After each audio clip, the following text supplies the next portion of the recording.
करा. तुम्हाला कसं झालं वाटतंय कार्यक्रम? हा कार्यक्रम खूपच छान आहे. हा कार्यक्रम झालेला खूपच छान झाला. आणि प्लास्टिकचे कारखाने जिथे आहेत जिथे प्लास्टिक तयार होतं, कॅरी बॅग म्हणा किंवा आणखीन काही बाटल्या जर तयारच नाही झाल्या तर कंपनीने नाही काढल्या तर आपण वापरणार कुठून? लोकांना उपलब्ध करून देतो कोण? आपणच.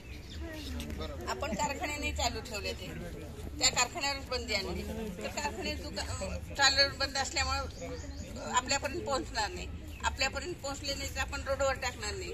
रोडवर टाकल्यामुळे नाल्या बंद होतात, त्यामुळे प्रदूषणही वाढतं. त्यासाठी कारखान्यावरच मुख्य बंदी घातली पाहिजे. जिथं तयार झालं तरच आपण घेणार, तयार नाही झालं तर आपण कुठून घेणार? दैनंदिन जीवनामधल्या प्लास्टिक बद्दल तुमचं काय म्हणणं आहे मॅडम? जसे पाणी बॉटल. पाणी बॉटल न घालता तुम्ही पूर्वी वॉटर बॅग वापरत होतो आपण. त्याच्यापूर्वी तांबे वापरत होते, पितळेचे, धातूचे, पितळेचे, स्टीलचे जे काही धातू असेल त्यात पाणी घेऊन जात होतं परगावी जाताना सुद्धा. काही पाणी नेत नाही असं नाही, पहिल्यापासून पाणी हे आवश्यकच आहे.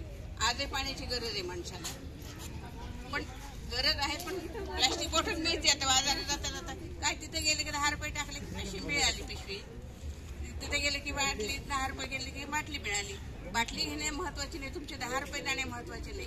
10 रुपये जाण्यापेक्षा तुमच्या ते बाटली मिळती म्हणून तुम्ही घेता. जर नाही मिळाली तर तुम्ही तुमची स्वतःची सोय तुम्ही करू शकता. आता जाताना स्वयंपाक करतो आपण, भाजी पोळी प्रवासात नेतो, बाहेर मिळतं ते कशात मिळतं? प्लॅस्टिकमध्येच मिळतं. प्लॅस्टिकमध्ये मिळतं म्हणून तुम्ही पैसे घालून घेता. तुमच्या पैशाचा बचाव होईल आणि प्लॅस्टिकही वाढणार नाही. प्रदूषण वाढलं तर सगळं नसतं आपत्ती. पण मी नाही प्लॅस्टिक वापरत म्हणून प्रदूषण माझ्यासाठी वेगळे का? काहीच नाही. प्रदूषण मलाही तेच येणार आहे.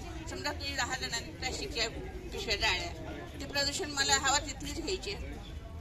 माझ्यासाठी वेगळी स्वतंत्र हवा आहे. मी प्लॅस्टिक वापरत नाही, मला चांगली हवा मिळेल असं थोडं ते सगळ्यांनी मिळून केलं पाहिजे. आणि मुख्य जे कारखाने आहेत तिथेच बंद केले पाहिजेत. धन्यवाद.